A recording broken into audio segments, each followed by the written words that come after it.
For those of you out there who have been on your journey and you've been navigating within your divine purpose, but you still desire to elevate to that level that you have not reached yet. If this is appealing, if this describes you, then I want to have a chat with you. I want to hear your story. So use the link below to get registered for your free seat at P3, the Journey Series. And let's get started, one story at a time. I'll see you inside. Click the link.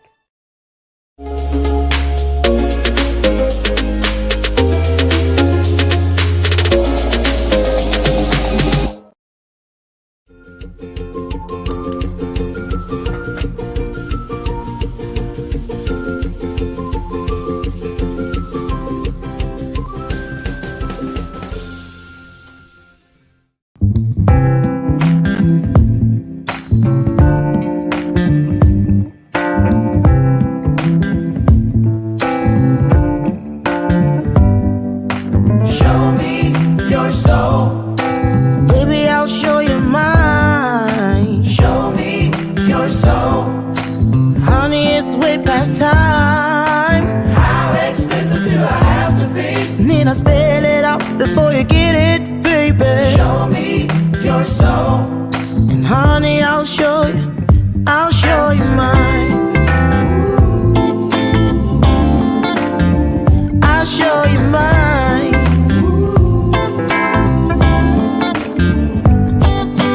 Boy, I'm standing right here holding up a sign,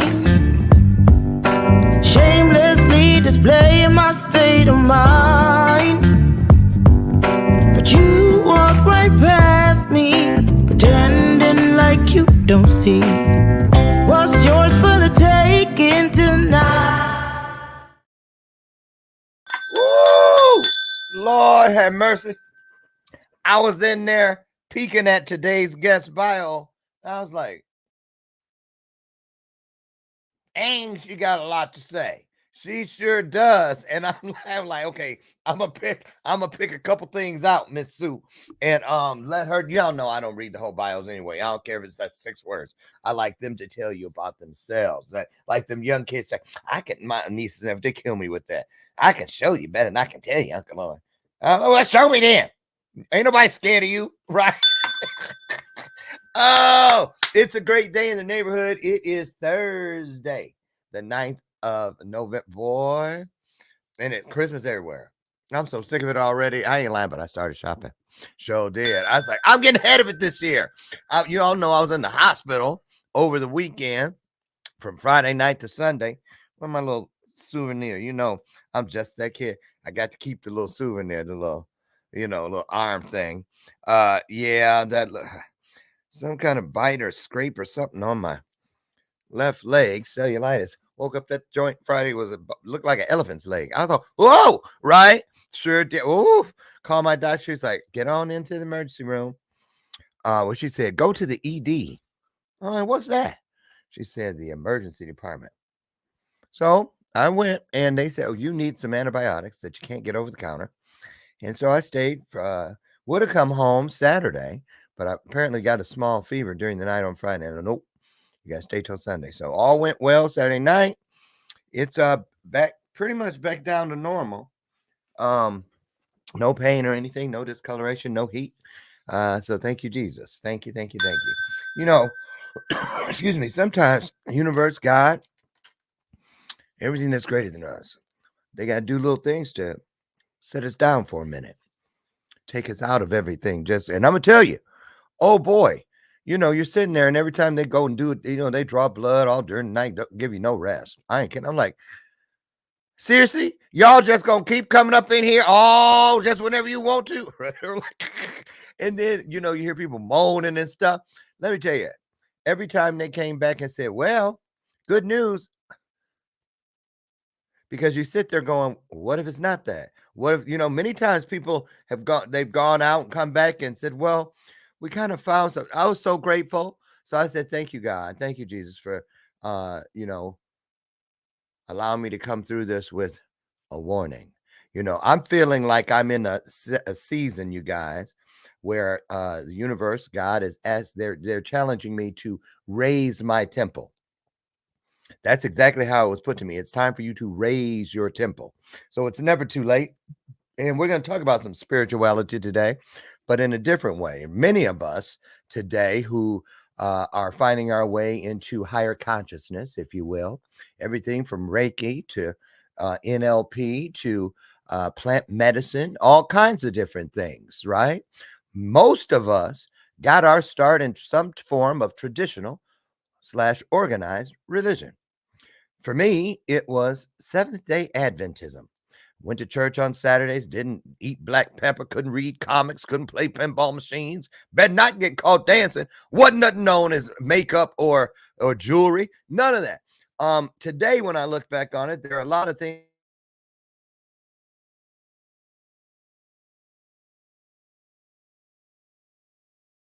to me, kind of cultish. I was like, So anyway, today we've got Sue Webley here. Now, get ready. Reverend Sue. Reverend Sue. She's an award-winning ordained minister and an entrepreneur on a mission to encourage, empower, to educate. She is an associate pastor at Rivers of Living Water Ministries, UCC, under the leadership of Senior Pastor Bishop Vanessa M. Brown. See, she is also the National Minister of Young and Young Adult Ministries. Love that. For the Fellowship of Affirming Ministries, also known as TFAM, led by presiding prelate Bishop Yvette Flunda. So, and there's a whole bunch more there. But when I met Sue, Reverend Sue, I immediately was like, dang, you're kind of different. And she is LG. Oh, Lord, I go getting them letters wrong. And I'm in here. That's a shame. LGBT. Well, you know what I mean. The rainbow. Right. They keep adding letters. I'm sorry. Oh, Lord. Us. There it is. So there. So Reverend Sue has not been here before, but I'm sure this is not going to be her last time. So because she's a newbie, a first timer, we put our hearts on the screen. It's our way of virtually getting to our feet, saying, welcome, welcome, welcome. Come on in and pour into us today. Won't you? Here she comes, you guys. Reverend Sue A. Webley. Should we play the what's the middle name game today for a book bundle or a gift card? Susan Ann. No, that's kind of Susan. Put your guess in the comments now. Susan A. What's the A stand for? Alicia. No. Well, first of all, it's hard because how many black Sues you met?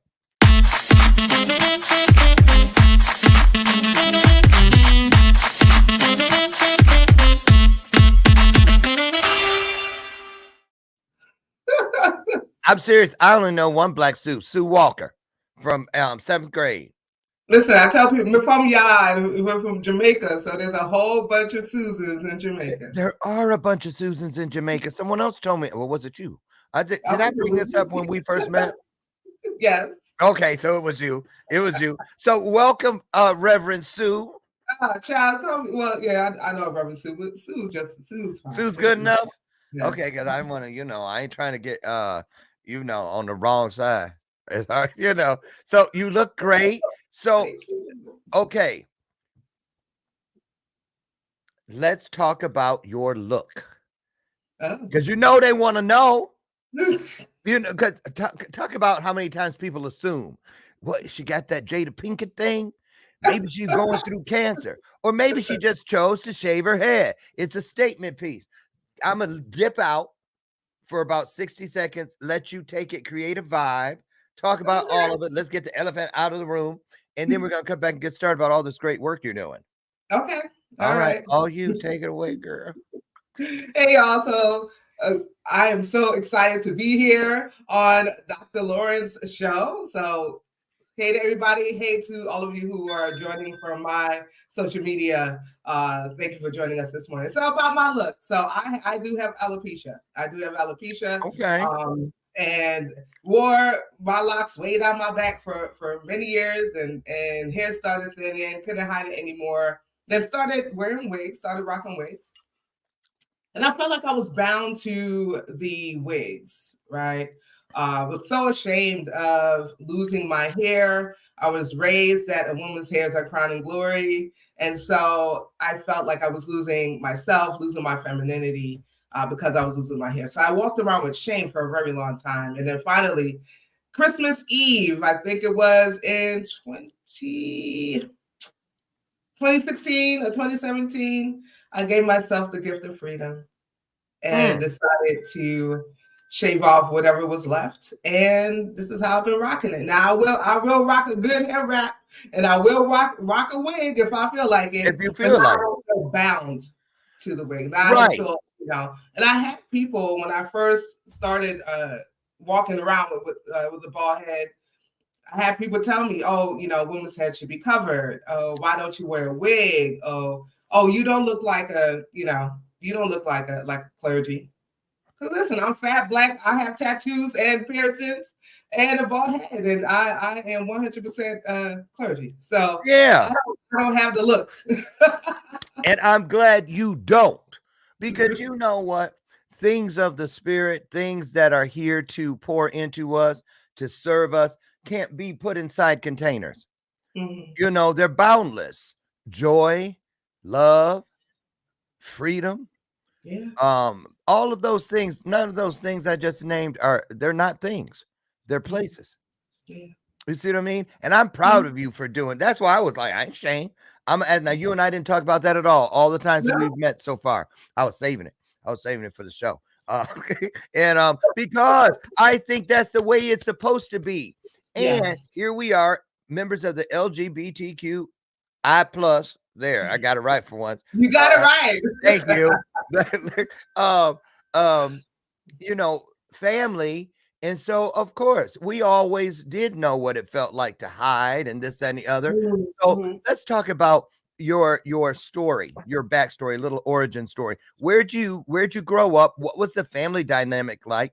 Were you? I'm sure you were in the church, but was it the same sense of church as it is for you today, or did you kind of find your niche? Well, I was raised Mormon. Oh, so kind of like Seventh-day Adventists. We like that the Jehovah's Witness. We all that's kind of like the cult ones. People Yeah. refer to. Oh, you want them? Christian So I was Science. raised Mormon. Yeah. Well, we did spend some time at my grandmother, rest her soul, at her church, in Brooklyn, New York. And the story that I heard was that they called my mother Jezebel one too many times, and she was like, "Peace out." So she left You ain't that gonna church. keep calling me Jezebel. One more. You got one more. Say one more, and I'm out of here. I don't blame her. But wait, let me Yeah. ask you something. What is Mhm. the main religion in the islands in Jamaica? Is it Catholicism? What is it? Well, I believe it is Catholicism. Okay. I was baptized Catholic when I was a baby. Listen, this is all the stuff. So mom, if you're watching, correct me, okay? Dang, girl. Um, uh, Okay. so I was baptized, and I can't remember what my Catholic name is. It might be Mary or something. I have no idea. Mm. But my grandmother's church was very apostolic, Pentecostal, Caribbean, and it was culture shock kind of when we converted to Mormonism. And so my mom met my stepfather, and he was a Mormon, and so that's how we converted. So I was baptized. Y'all got to convert. I bet Huh? I could just see him when he told your mom, I love you, girl, and I'll take them kids, but you got to convert now. And then, so how did that come in? Did your mom say, "Oh, how's your day at school, Sue? By the way, you can ready to be a Mormon." Well, no, I mean there's a conversation. There's no conversation. This is what's happening. Did you? This Okay. is what's happening. So how different was Mormonism from what you were used to? Oh my What goodness. changed? What were the First things of that all, changed? And I you're didn't like, see I can't what? right. First of all, I didn't see there were a few things. First of all, I didn't see people that looked like me in leadership What does at that all. mean? Okay. I didn't see women Oh, or black women okay. in leadership, right?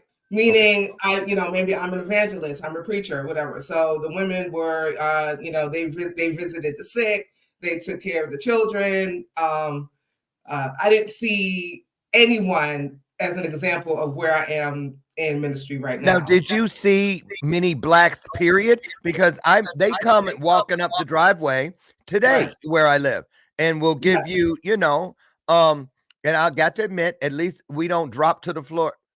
I don't do that anymore, but at my birth mom's house would be like, is that the Jehovah's Witness is coming? Get down. And we had to crawl to the kitchen. Don't let them see you. Right. So, but the Mormons just come, give you this stuff, and they be on their way. I have never seen any African American or people of color, Mormons of color, come and canvassing. So right, because we go out. Well, the missionaries go out to other locations, so you won't find missionaries from your city in your city. They'll be sent out. Yes, and I remember the first time I saw women missionaries. I had to run them down in the street and be like, "Oh my God, I've never seen this before." This is when I was an adult. I just couldn't believe it. But how old were you, Sue, when you converted? 8. Okay, go on. Yeah. So that was the first thing. Didn't really see. It was, of course, the worship style was vastly different. It was very everyone was humble. So there was no that, Right. none of that. You went to temple. You didn't go to church. You went. Don't they go to temple? It was more like I didn't. Okay, so there's a whole backstory. I never got to the temple. I left home before I got to the temple. Oh, you got to. What, you got to earn your way to the temple? I took myself out of the running for the temple. I left home. So wait, everybody can't go to the temple? No. Why? Because who's the temple for? There's like rituals, there's things that has to happen for you. I know about some of them rituals. Well, okay, tell about this. Talk about this. Yeah, I don't know about the rituals, y'all. So okay, wait a minute, though. What'd you say the first time they told you about? Now we're gonna go pray for the dead. Well, you know what? I know a lot about it, don't I? That was just ingrained. So that was. I didn't at the time. I didn't have the I guess the critical thinking skills to be like, okay, well, why we, But I felt that was. I felt that was so sweet, right? Yeah. To make sure that those who had gone on before us had the opportunity to receive Jesus. Yeah. And so there's. My theology has changed and shifted in so many different ways, but I thought at the time that was just the sweetest thing, that we were able to stand in the gap for and petition. Yes, for one's life. Did you ever question why there were so few blacks? At the time, no, but as I got older, yes. And so, of course, once I did my research and discovered that we, supposedly we had the curse of Cain, and that's why we were not allowed to be a part of the Mormon Church. And exactly. I forgot what year they kind of shifted their stance on that. But I think I remember saying to Mom, I said, "Mom, like we ain't supposed to be here. We're the curse people, right?" Right. Like I have a Book of Mormon, and the reason I know a little bit about it is because I had a roommate when I was on the road at 19, or I was 19, he was 20 because he had just come off his mission. And we were on a road version, the traveling version of Cabaret, the show. Mm-hmm. And he was telling me, I can't wait to get away, right? Because he was gay. And, his parents were threatening to send him to a conversion therapy place. Yeah. This was in the early 90s, and no, I'm lying. It couldn't have been if I was 80, 90, no, 80s, early 80s. And so I learned a lot, and I do know some people in the Mormon Church who have left the Mormon Church, but they are some of the most dedicated, devout people to their walk. Walk. So okay, Sue. So tell people too now where you're sitting, because you're studying divinity, correct? Yes. So I'm currently in Ohio at Methodist Theological School of Ohio, finishing up my Master of Divinity degree. And I'm so grateful for places like MTSO that one can go to, whether they're in ministry or not. So if you're on a track to be ordained, it's a good place for you. But if you just want to expand your thinking, Yeah. right? And you are willing to deconstruct. What You're do you mean willing by to that? What do you mean by that? you're willing to shed some of your embedded theologies and embedded belief systems, right? To be Preconceived? open, yes, preconceived, learned, and embedded. What we come up with, what we grow up with, right? Yeah. If you're willing to kind of shed those things, it will just you will achieve enlightenment, right? And be able to kind of speak to some of those issues that you might have questions about, right? And so I recommend for anybody, whether you're in ministry or not, if you're part of a particular, well, I'm going to say the Christian faith system, and you have questions, because many of us are raised not to have questions, which is BS, right? So how else will we learn? But you have questions, you have suspicions, you have all of that. Take a course, man. I mean, do a certificate program. I mean, do it for your benefit. For your own benefit. So let me ask you, I think I'm so grateful for you today, because it's so rare that I have the opportunity to just dig in and ask these questions, because a lot of times we just assume when it comes to these topics. And so it's great to have someone that can just give us the direct feedback. So I want to ask you this, Sue. Now you had a choice. Now you're on a campus right now. Yes. Right. Yes, on a campus. So, what was it that made you say, okay, I'm going to the school, I'm gonna live in the dorms, do this thing, as opposed to I'll just get ordained, certified, whatever, online?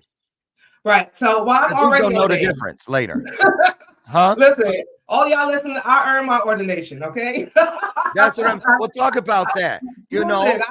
I did the work. I did the work. I did the work in ministry. I did the work with youth, young adults. I did the work administratively. So I served in the church before I ever got a title, and that's really how it should be.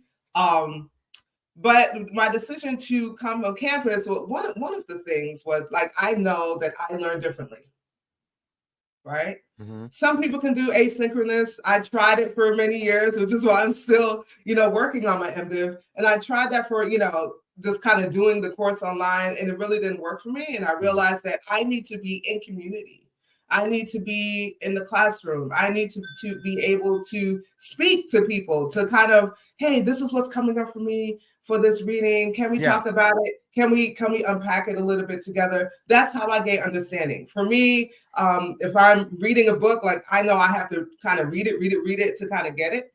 So I learn differently, right? And so that was one of the reasons why I decided to come on campus, because I could have taken the full course online. The second thing was I received a full scholarship for the duration of my program. Okay.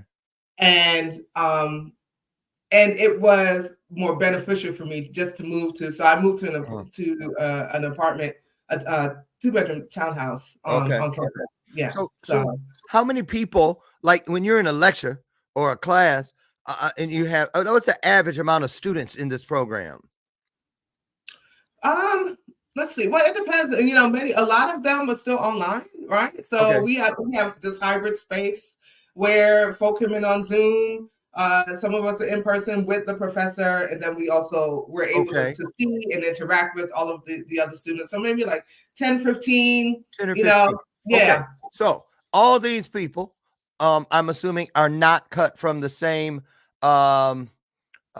parochial cloth. No. You know what I'm saying? They're not from any certain one, like you were Mormon, this one's Pentecostal, blah, blah, blah. They're from all types of religions. Yeah. So how do they go about teaching where y'all ain't arguing all the time? Because that's the thing about, if I imagined having a Thanksgiving dinner with 16 different religions at the table, I can only imagine how, because I'm not kidding you. Here we go. For instance, a couple weeks ago, 2 of my nieces were here from Los Angeles visiting, and we always host a dinner here when they come in town, and we decorate for Halloween, right? We do. We ain't getting TP'd by them kids, right? So yeah, we got all, plus we like it. And so we had the stuff. They walked in. We were in their foyer. They're taking their shoes off. And my niece, Cynthia, hi, Cynthia. She's looking around because they're Seventh-day Adventists still, right? Oh, So they're looking okay. around and she looked over and saw a gnome wrapped like a mummy and went, ooh, demons. Demons. I was like, girl, if you don't take that mess, right? So, because, okay, so there it is. Just that fast. That's what I'm talking about. Because immediately I'm on guard, she's on guard, and I'm like, okay, we ain't going to go there with all this religious. Right. Mm. So, I want to ask you this. When you're moving about all these different people, how is it as you're learning at a master's level that you all have great conversation, but not arguments? Because a lot of people, we all know there's two things they tell you not to talk about with other people: politics and religion. Yes. So, So yeah. yeah, talk about that. How is it even possible? So I think, and so last night we had, I don't know if you know who Bishop Colton D. Pearson is, but we had a tribute for him last night on one of the shows that I get to produce in the background. Okay.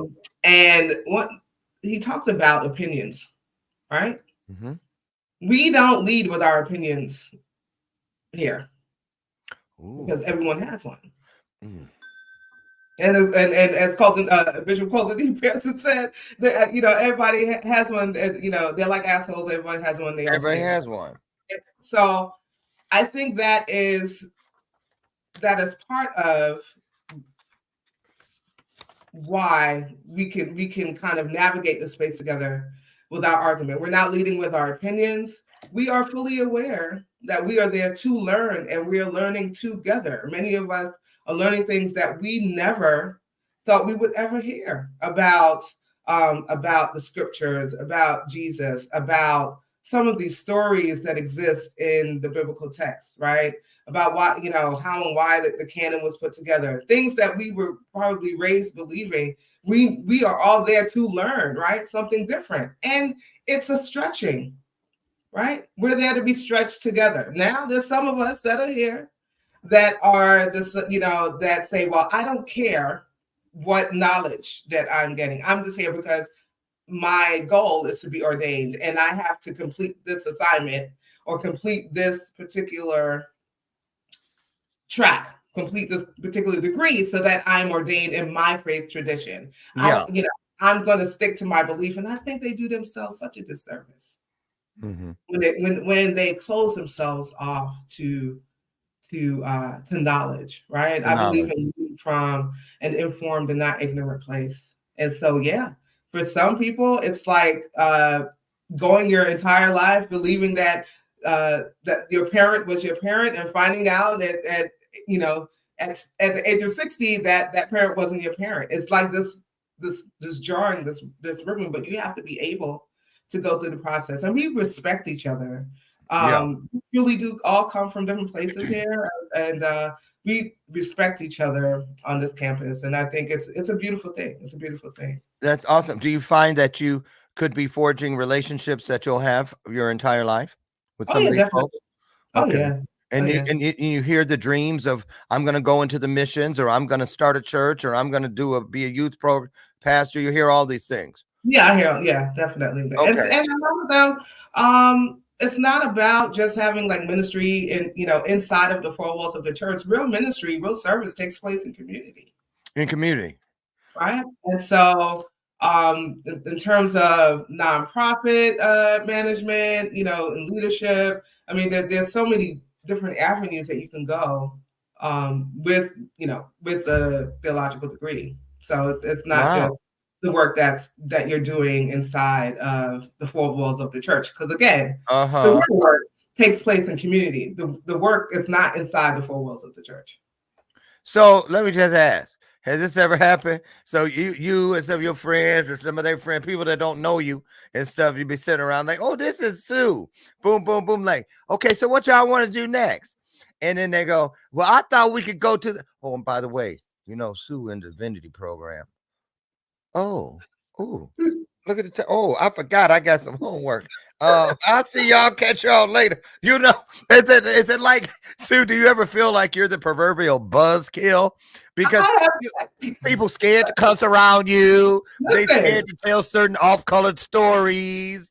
I All right. So I have had that happen. I have had, and I keep talking about I am just Sue. I happen to be clergy. I happen to do the things that I do, but I am Sue at the end of the day. And yes, I will have a good bourbon with you, and Uh-huh. you will hear me cuss. Because for me, there's the difference between cussing and cursing. And Right. so and sometimes a good cuss word is the only way to get that point across. You think? Right. Because I know at time they came in there at 2 o'clock in the morning talking about time to take some blood. I had to get on my knees, even if it was just here about 10 minutes later, because I shouldn't have called that woman all them things. I shouldn't have. I was awake now. When I was sleeping, I was like, so Sue, I want to ask you this. Let's pivot. Let's talk. I'm so interested in this next piece. The difference between spiritualism slash woo woo, and do you all, as divinity students, refer to spiritualism as woo woo? And what's it like when that enters into the conversation? Not doctrine and this and the other, but when you hear somebody say something about, say, energy healing, Reiki, that kinds of stuff. Are you guys learning about that inside these programs or talking We about it at a minimum? Okay, so we at this point right now we're not learning about it, but I can speak for my church and for the fellowship that TFAM, which I'm a part of. Shout out to T Um, Fam. Shout out to TFAM. Shout out to my Bishop Yvette A. Flunder, and shout out to my Raise my pastor, son to Bishop T Vanessa Fam. Brown, my Come dear on and sister T in Fam up. Washington. Thank you. So one of the things that Bishop Flunder talks about is the concept of being both and, right? You can hold a particular um, belief system, or let's just say you can be Christian and you can still hold on to the practices of your ancestors. At the Okay. end of the day, it's a part of us, right? Yeah. And I believe that all of these things come from the same source, right? Mm-hmm. This connection with the divine, whoever you call the divine, whatever Right. name you call the Right. divine, these are practices that you do to connect to the God of your understanding, That's to right. the divine of how the divine shows up for you. And no one has the right to tell you that you can't engage with God, Allah, whoever, however you see this high power. No one gets to tell you that you can't engage with the divine in the way that you know how to do it, right? Right. Because so And many. so Reiki, all of those energy things, when you talk about stones, when you talk about it's all of that's in the Bible. We talk about stones and incense and all of that, jewels and the not the calling down. The word is escaping me right now. But when you call God forth, God, we want your presence. We want you Yeah. in this place, right? It's the same thing. Downloads. It's no All that. different. Yeah. But my critique against Christianity is that we've done a really good job of taking these other practices, these belief systems, assimilating them, changing the name, and then calling it demonic when someone else when Yeah. we decide that we want to call them one of the orishas, which is like it's something that's ingrained in us. Like, how do we connect to God before Jesus came along? I'm not saying that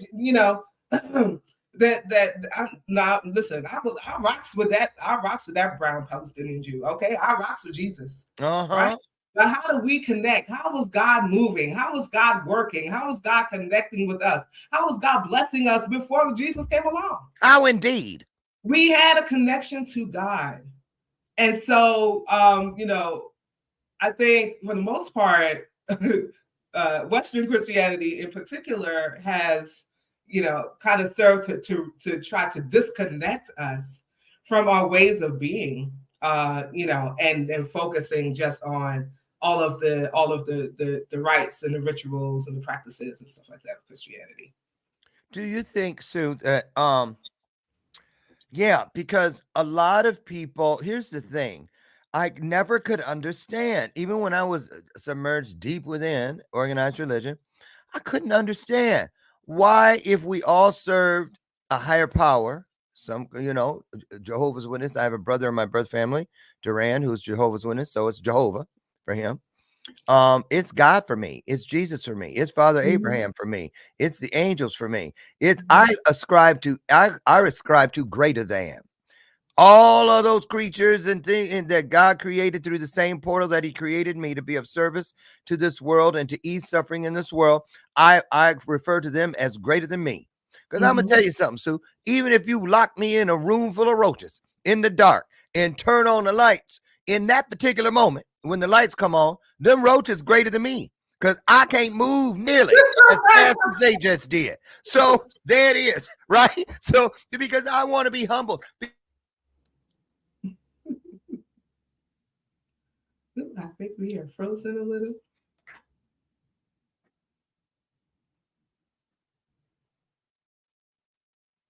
Not the Loren, you're frozen. I see you in the chat while we're waiting for Dr. Loren to come back. Oh, Professor Natasha, good morning. Good morning, Carla. I see some of you have joined in from. Hey, Chuck Hunt. I see some of you. Hey, aunties. I see some of you watching. Listen, I see some of my people. See some of my people watching. Yes, and thank you. Because if the Chicago internet kicks me off, you keep going because they can hear Oh you. yeah, Hi to all y'all. Right. I will So never look, freeze. okay. So keep So talking. I ain't even watching on my phone to see if it was one of those messed up faces when you you need to be catching some good ones. So look, let me ask you this. What about this? Because this is the one thing I never liked about organized religion. Everybody thinks that the one they're in is the only one. Oh yeah, yeah. That's how we're raised. Did you hear that question? That Everyone statement? thinks that the one that they're No, in my is statement, the here's what only I'm one. saying.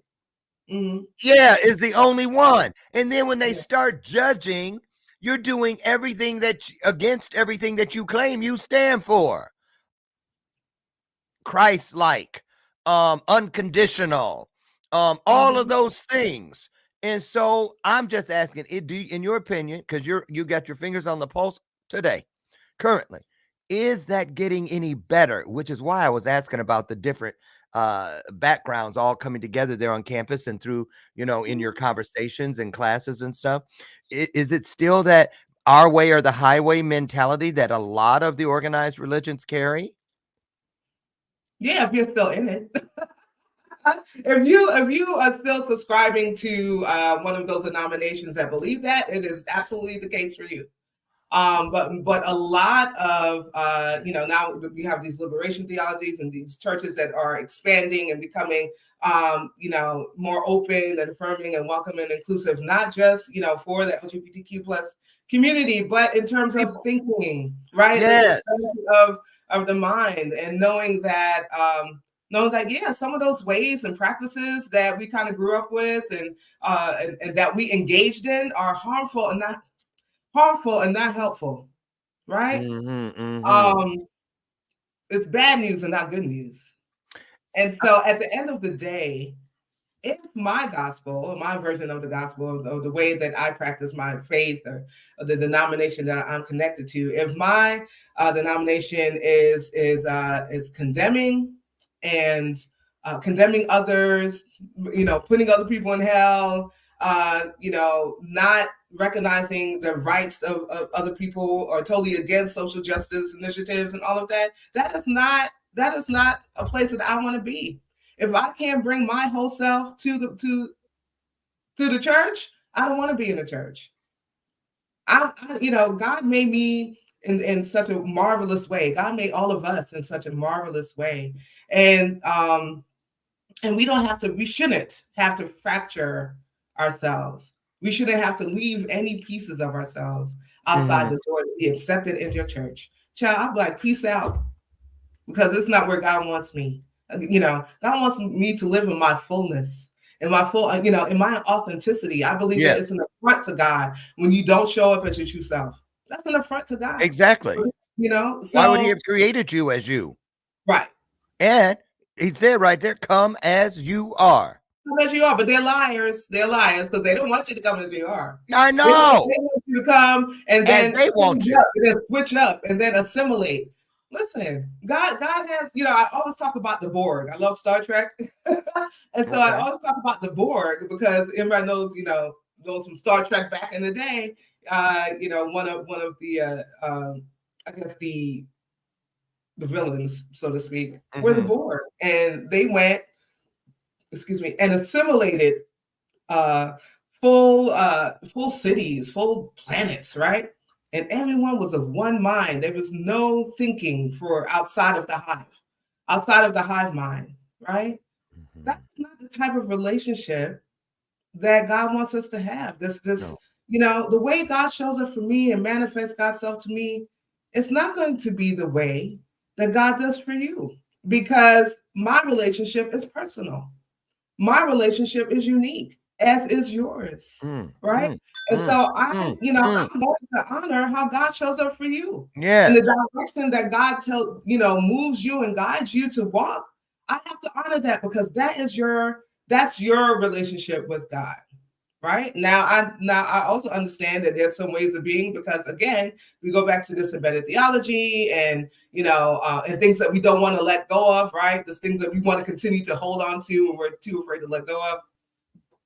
There are gonna be some ways that God didn't tell you that. God didn't God didn't tell you to move that way. God didn't tell you to treat that person that way, right? Your attitude, let it go to Christ. Yeah, that's not of God. But for the most part, we have to honor. There's such beauty in diversity, and we have to honor the diverse peoples and the diverse ways of being and the diverse ways that we show up. Right now, God has created us. I think that's a beautiful thing. What would you say, Sue? First of all, let me ask you this. When you say the words the church, when you put that out there, let's say there's a blank screen in front of you. Because we all, whatever we refer to that place, that space for ourselves, we see something. When you say the church, do you see the edifice? Do you see the fellowship, the collective? Do you see the Godhead, the Trinity? What do you see when you say the church? Okay. What's so what the I image? see, the image, when I talk about the church, I often see the institution of the church, right? Okay. Because when I'm critiquing, I'm seeing the institution of the church. Okay. But the true church is you and I. Yeah. Right? Yes. We are the church. Yes. Right? And so there's two ways of me seeing that. If I'm critiquing, that I'm talking about the institution and all of the ways that institution. But in your own walk. But in my own walk, the church is the people, right? The gathering, the congregation. It is us. Do you believe in spiritual gifts? Yes. And so if you encounter someone and you can see, you can feel, you know it through and through to a cellular level, this one possesses great gifts, and they have nothing to do with organized religion. What mantle place do you put that person on? Where do they live in your space? Are they in the fold? You know what I mean? Because that's the one thing about Christianity that still bothers me, is that people are so quick to condemn somebody. Yeah. You're gonna burn. This is how you know. I don't receive that. You don't get to do that. And so tell me about that nowadays, because what I want to get to before we get out of here is that place where we are encouraged by people like you who are saying, people are always going to need a place to get started. All of us that have grown beyond that for whatever reason, we hated the church. I hated God for a while because of the stuff that came through there, but I found my way to what works within my journey. Yeah. It's right here. This is my own business card. But as you see, there's tape on the face end because I got it stuck down, because I want to remind myself what I tell the world I stand for. So we're stuck there. Together, let's ease as much suffering in the world as possible. And I don't have to belong to the this so AME or the so and so Pentecostal or the Lutheran this or the Catholic that. And that's the answer to the question, right? So these gifts that we receive, I think in many ways the church has gotten it wrong, or Christianity, right, has gotten it wrong. Like the gifts that we receive from God are only to be used inside of the orifices of the church, right? Our gifts are for humanity. And so in whatever way we are serving, whether it's in the church or in community, which is the way, again, I'm going to go back to saying that that's where the real work is. The work is in community. You don't have to be a part of any church to do what the divine has created and called you to do. See how you closed your eyes right there? So because that is the misconception, right? Yeah. And so many people are not doing, so many people are sitting in churches right now, not really living out the fullness of their call, because what God has called them to do, they cannot do in the church. Pew sitters. Right? And so they're taking the gift, right? They're burying the gift. Burying it. They're burying I did under a bushel. No, I'm going to let it shine.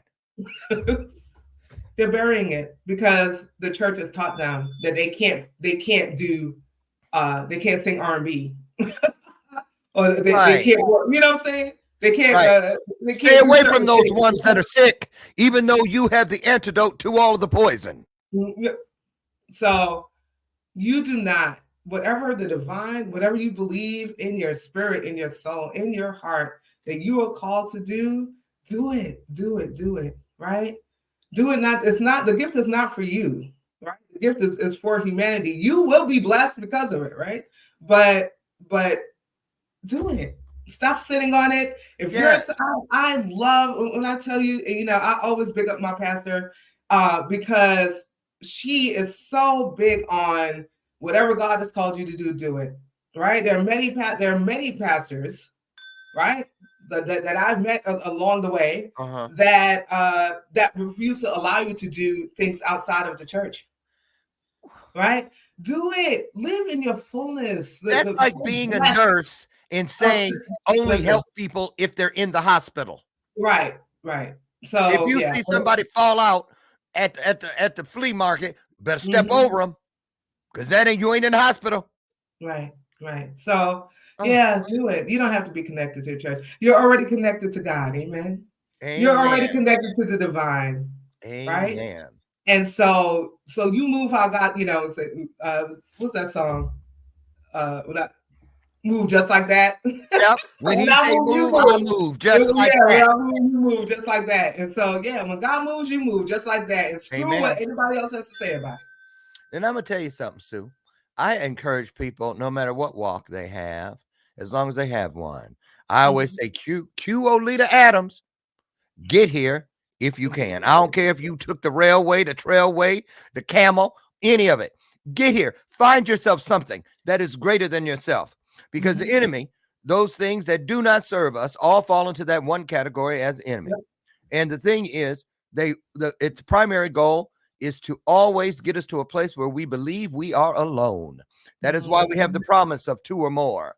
All these things that all the clues that are there for every person's availability.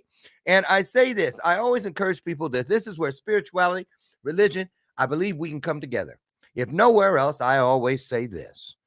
Today, make a commitment to not just sit in a chair or on a couch or on a bus or in the car, occupying just simple space. Wherever you find yourself, occupy sacred space. When you meet new people, don't just collect great friends, collect blessed friends. And then, when you say, I'm gonna create some real fond memories, don't create fond memories. Create divine memories, because those words belong to all of us. No matter what we call that Godhead, those are the roads to it. Those blessed, sacred, divine, spirit-filled words. I think that is so important. And here's another thing. I encourage people who are within organized religion and spiritualists, just don't go through the motions. When someone says, "Oh, I need some prayer," don't just hit the praying hands and keep it moving. You ain't uttered a syllable. How you praying for somebody? You gonna put it just because everybody see it in the thread? Mm. You don't have to bend the knee, but you must bow your head or whisper something, because you must mean it for it to be meaningful, full of meaning. So I just would. So what do you feel? What are your hopes? What would you? Let me tell you this before you leave this world, Sue. What is it you'd like to change? Where would you like to leave your biggest cup that the world will be able to heal from, grow from, and learn through for thousands of years? Where do you want to leave it? What will it say? What do you feel about that? Because this is a big piece you've bitten off. This is big. I always tell people I just want to be used up with whatever it is that God live full, die empty. I want to drop left. I want to be all shriveled up like a prune. Live full, die empty. Yes, I do want to die empty. But I think in terms of one of the things that I'm going to talk about in terms of religion, specifically is like faith-based trauma as it pertains to LGBTQ plus people, as it pertains to people who are other. Not just LGBTQ, anyone who is categorized as other. So if you have a different ability, if you have a different ability, if you are, if you have addictions and all of that, anything that's categorized as other. And I want, and that is my dream, for us to move past all of the ritual, all of the dogma, all of these man-made rules and regulations, and really come into agreement with the divine, right? Yeah. That we are all from the same source. I talk about the Imago Dei a lot, that I see, the God in me, the image of God that me, I see that in you. And I'm going to have to see that in you sometimes, even if I don't like you. Right? I might not agree with some of the way your ways of being. Yes. But if I start from the place that you are also made in the image of God, then it makes it a little bit easier for me to kind of navigate my dealings, right? And to want to kind of, may not be in full relationship with you, but it helps. It helps. And so again, I want us to get to the place where we can see God in each other. Yeah. Yeah. And we can love from each other, and we can look at the suffering of the world and join together and show up for it, right? And do something about it. And not be concerned about the things that serve to separate us. There's a lot of things that divide us, right? A lot of things that divide us, right? But can we pass those things that divide us to really serve each other in the ways that we should as humanity? Right. So, hey, on the screen down there, ticker taping, Facebook, IG, LinkedIn, Twitter, also known as X, you'll see at Sue A. Web. What's that A stand for? Aretha. Nope. Oh. I was trying to see if anybody got it. Let me scroll up. Someone said Alexander. Actually, that's my brother's middle name. So close, but no cigar. All right. So I didn't see anybody close. Okay, Mara. Okay, so Lori Whitney. and that's close. So what is it? Lori should be the one to win something. So it's Anna. Well, and it's Angela, and it's of course my sister is on. She said, "Angela, you can't win, sister." Yeah, trick no good, sister. That's cheating. So okay, Lori Whitney, DM me. You know how, and get me your mailing address. I got something for you. And Sue, I just want to say, you know what? I love hearing stories of people who do things that seem near impossible. You know what I'm saying? It's like I just feel like what you're doing is in one of those categories where teachers, that don't get the props that they should get. They don't make the money that they should make, but they're the ones who start us on our way. From the time we're this big, they start us on our way.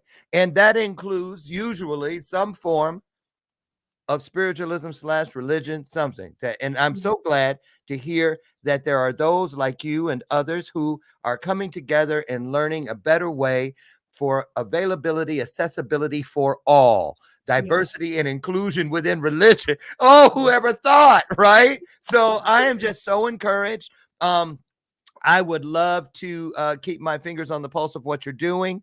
And if you ever want to, I'm going to tell you this too. If next year, if you want to do some kind of like maybe with some of your fellow students that come from all these different walks of life, a 90-minute television special talking about where religion is headed in the 21st century. I would love to moderate something like that. So if that's ever something you want to do, you let me know.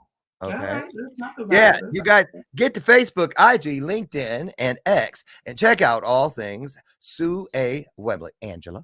And listen, I am so grateful to all of you all for making this possible. If you're here for the first time, I hope it's not your last. You are now a member of this family, and I wouldn't have it any other way. I wouldn't want to do it without you. Listen, for all of you out there, God willing, I won't be here tomorrow. I have to take my husband to a procedure that he has to have, and he can't drive from it. So I have to take him. So D. Grant Smith, who is on every month for our Ask the Experts show, is going to be my stand-in tomorrow. Our guest will be Robert A. Lane. He's one of my coaching clients. He's an audiobook coach. And Saturday, we have a 90-minute television special. If you have a book that you've written and it's kind of withered on the vine, it's nonfiction, and you'd like to blow some life, breathe some life back into it, come to this 90-minute special Saturday, all about how to turn your book into an audiobook. You're going to be shocked at how easy it is now. So there it is. Sue, thank you. You guys, I will be back, God willing, Monday. Hopefully I won't spend a weekend in the hospital again. Thank you, Jesus. Wait, tell them to join you on Saturday on my show. Oh, yeah. Tell them. Yeah, it's on my page, but Sue, tell them. I'm on your show Saturday. Yes. So Saturday morning, I want you to join me over on my pages for Inspire. And so Dr. Loren is going to come hang out with me. And so we're going to talk all about his life and his journey. And so I want you to come over and join us. I can't wait. Saturday morning, 10 a.m. Eastern, 9 Central, was it 7 Pacific? Right early in the morning. Right. We'll see you guys there. So we'll see you Saturday, okay? Get out of here. Find your highest self today. I don't care what you got to do it. And as you go out there, remember, I love you. And there ain't a damn thing you can do about it. See you later. Have a great day. Bye. Great job, Sue. Thank you.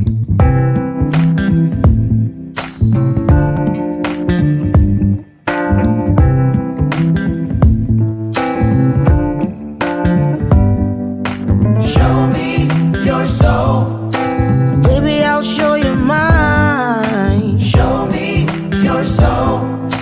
Honey, it's way past time. How expensive do I have to be? Need I spell it out before you get it, baby? Show me your soul. And honey, I'll show you mine. I'll show you mine.